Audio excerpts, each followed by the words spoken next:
कि जाते ही ना पूछो साधु की, पूछ लीजिए ज्ञान, मोल देखो तलवार की, पड़ी पड़ी रहने दो म्यान। तो वही बात है, हमें शिक्षा की बात करनी है, कमाई दवाई की बात करनी है, किसानी की बात करनी है। और ना जाने कैसी कैसी बातें मेरे लिए भी कह रहे हैं। कोई प्यार नहीं, कोई लगाव नहीं हमारे लिए। और मैं कह रहा हूँ मुझे खुश करके क्या मिल जाएगा, मुझे तो नहीं बनना है हेमा मालिनी। जनता के लिए क्या करोगे? वो 700 किसानों परिवारों के लिए क्या किया? एनईजी मंत्री क्यों बने बैठे हैं? रोज जो है सुबह उठते हैं और नफरत घोलने का काम शुरू कर देते हैं।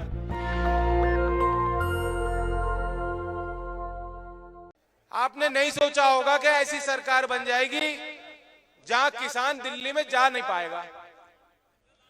किसानों ने ऐलान किया कि हमारा इतने समय से धरना चल रहा है, देश की राजधानी के सभी रास्तों को हमने बंद किया है, हम सड़क पर बैठे हैं।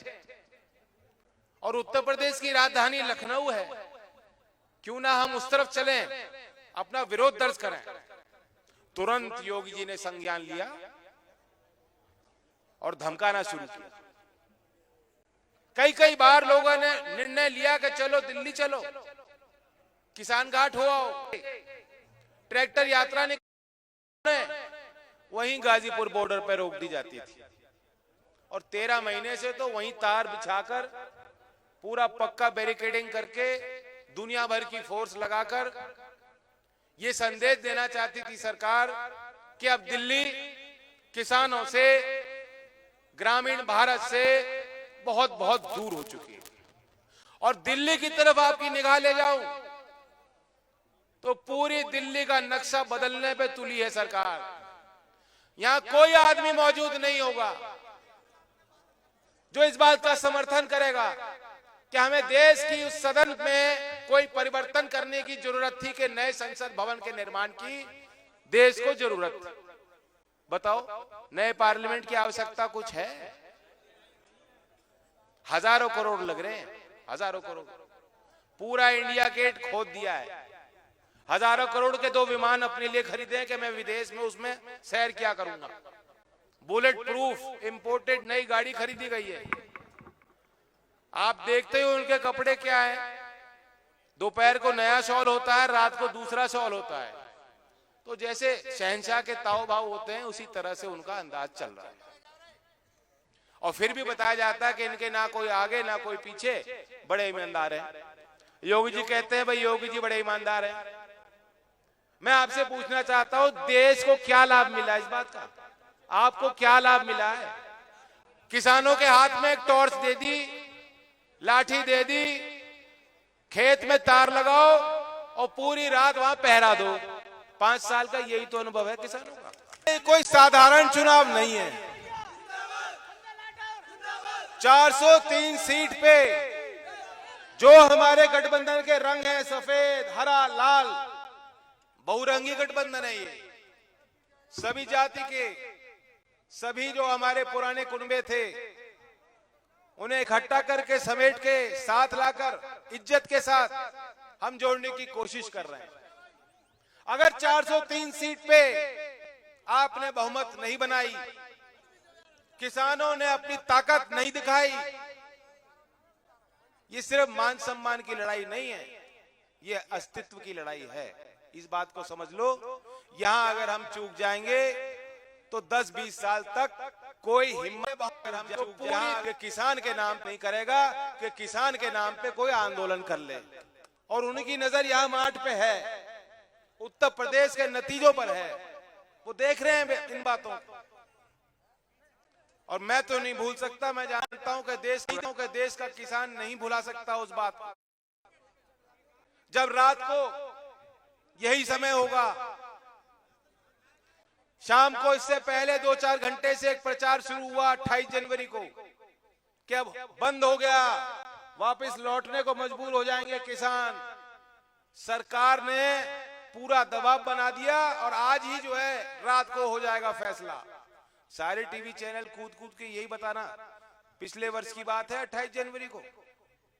और फिर जब रात के अंधेरा आया, फोर्स आई, इनकी क्या मंशा थी? लोनी के भारतीय जनता पार्टी के विधायक गए, अपने गुंडों को लेके गए, मारपीट की, गाजीपुर बॉर्डर पे बैठे उस मोर्चे पे किसानों के साथ। और चौधरी अजीत सिंह जी ने देर नहीं लगाई, जब किसान भावुक हुआ, चौधरी अजीत सिंह जी भावुक हुए और उन्होंने फोन उठा के कहा कि चिंता मत करना बेटा, मैं तुम्हारे साथ हूं। मैं आपसे पूछना चाहता हूं, जो किसान वहां 13 महीने से बैठे हैं, जो माता बहनें वहां बैठी हैं, इतने दूर से चल के आए बैठे, क्या उनका कुछ स्वार्थ था निजी उसमें आंदोलन को चलाने में? उन्हें कोई फायदा था इस बात से? कितना नुकसान सहा उन्होंने।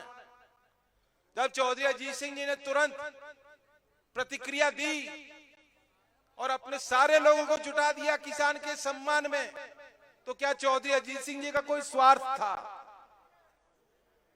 तो इसलिए आज वो वक्त नहीं कि हम एक दूसरे के और अपने स्वार्थ में बटे रहे और उसका फायदा वो लोग उठाए जो किसान के साथ दिन और रात और उसका फायदा वो उठाए। बोलते हैं, झूठ बोलते हैं, कारी करते हैं, झूठ बोलते हैं, जो सरकार में आके कुचल जाते हैं किसान को। किसी भी सामान्य व्यक्ति का दिल पसीज जाए ऐसे किसी की भी पीड़ा देखकर, लेकिन इन पर कोई फर्क नहीं पड़ा। ये तो सरकार को एहसास हुआ कि हमारी राजनीतिक जमीन खिसक रही है, सत्ता जा रही है, तब जाके ये लोग हड़कंप में आए और अभी भी ढोंग है। अगर हम और आप चूक जाएंगे, अगर मार्ट की जनता चूक जाएगी, तो मेरा दावा है कि वो कानून भी वापस आएगा और फिर 10-20 साल तक कोई आंदोलन होने वाला नहीं है। और अब चौधरी अजीत सिंह जी नहीं है, चौधरी अजीत सिंह जी अब नहीं है। मुझे आप इतनी ताकत दो, मैं करूंगा कोशिश, मैंने संकल्प लिया, लेकिन हमें ये इस बात का संज्ञान लेना पड़ेगा कि आज हमारी वो ताकत, वो पहचान नहीं है। तो बनानी पड़ेगी, जमीन बनानी पड़ेगी, काम करना पड़ेगा। मैं तैयार हूं, क्या आप मुझे आशीर्वाद दोगे?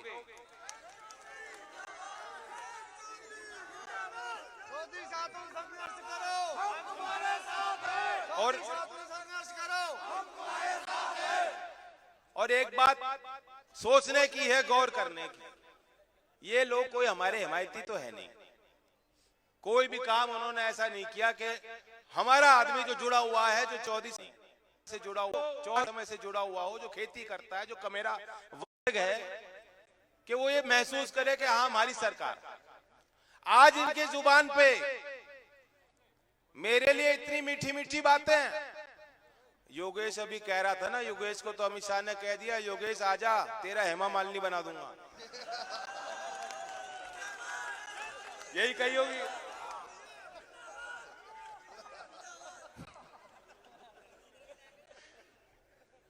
और ना जाने कैसी कैसी बातें मेरे लिए भी कह रहे हैं।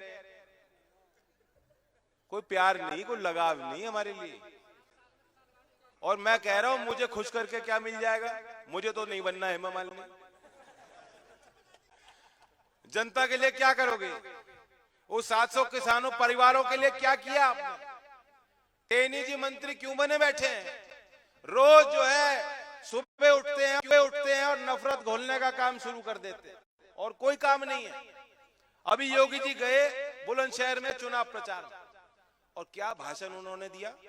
कहा कि जब बुलंदशहर का उन्होंने दिया चुनाव प्रचार, जवान यहां से गोली दागेगा, यहां से गोली दागेगा पाकिस्तान में, तो देश में तरक्की हो जाएगी। क्या बात है? किसी मतलब कुर्बानी, शहीद होंगे आपके भाई, हमारे बच्चे, और देश में तरक्की हो जाएगी। हम तो पैदा ही गर्म हुए, तो मैं ऐसे ही पहन रहा हूं। चौधरी अजीत सिंह जी तो छौल भी नहीं ओढ़ते थे, इतने तो गर्म मिजाज है ही। क्या इलाज कर लोगे योगी जी? मुझे तो लगता है आपको सर्दी लग गई सर पे। है ही हमारे बच्चे, यहीं से ठंड घुसती है ना। आप योगी जी, मैं आपका बुरा नहीं चाहता, आपका स्वास्थ्य बिगड़ जाएगा। बहुत होशियार रहने की का वक्त है, का वक्त है। क्योंकि सरकार हमारे खिलाफ है और तंत्र भी हमारे खिलाफ कि जो हमारे यहाँ के किसान सोचेंगे चलो कुछ तो कर दिया। अब आप तो देख नहीं पाए होगे, मैंने भी नहीं देखा, लेकिन पढ़ने में मिल रहा है। क्या किया केंद्र सरकार ने? छाते महंगे कर दिए। हाँ, अम्ब्रेला पे छाते पे ड्यूटी 20% कर दी, बढ़ा दी। और हीरे जो है, हीरे जवाहरात बाहर से खूब मंगा लो, 5% रहने की का वक्त पे नहीं, वो सस्ते कर दिए। बहुत बड़ा काम कर दिया मोदी जी ने। और दूसरी बात, अगर हम खेती पे आएंगे, क्या किया? कुछ नहीं। पिछले साल अगर धान आप देखोगे, क्यों कल अखबार की हेडिंग होगी, पिछले साल ड्रीम बजट, किसान के लिए ड्रीम बजट, ऐतिहासिक बजट। अखबार वाले ये बताएंगे आप।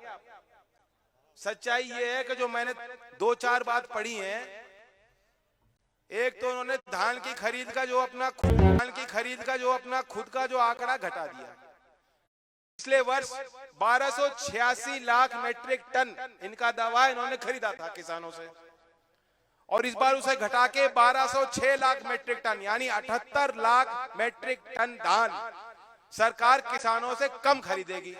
34 लाख कम किसानों से सीधा खरीद किसान इस वर्ष करना चाहते हैं। तो इतना सब दबाव आप बना रहे हो, किसान किसान किसान, हम लोग चिल्ला रहे हैं, चुनाव का वक्त है, और तब भी जो है ये आपके लिए महाकंजूस। तो इनसे कोई उम्मीद रख नहीं सकता किसान। तो इसलिए मैं आपसे कहता हूं कि ये चुनाव किसान का है, किसान बन के वोट करो।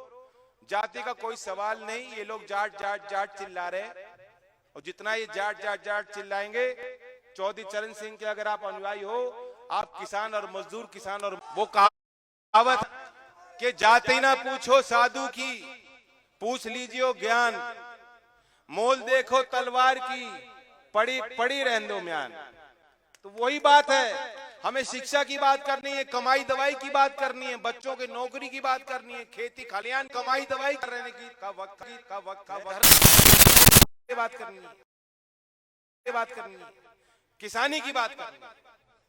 और मैं आपको एक ही वादा करना चाहता हूं कि आप क्षेत्र की जनता, तो आप बहुत ही बुद्धिजीवी भी हो, और इस चुनाव में बहुत किस्मत वाले, क्योंकि जब चुनाव में आपका नतीजा खुलेगा और गठबंधन को आप जिता दोगे, आपको सिर्फ एक नहीं, आपको 2-2 विधायक इस क्षेत्र से मिलेंगे। क्योंकि जितना संजय दौड़ेगा उतना ही योगेश दौड़ेंगे, जितना संजय दौड़ेंगे उससे आगे योगेश दौड़ेंगे।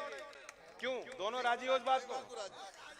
नेशनल दस्तक की आपसे गुजारिश है कि अगर इसको बचाना चाहते हैं तो नेशनल दस्तक को सब्सक्राइब करने के लिए रेड कलर के सब्सक्राइब बटन को दबाएं, फिर बेल आइकन की घंटी दबाएं। नेशनल दस्तक को बचाने के लिए बहुत जरूरी है कि हर खबर को शेयर करें, लाइक करें, कमेंट जरूर करें।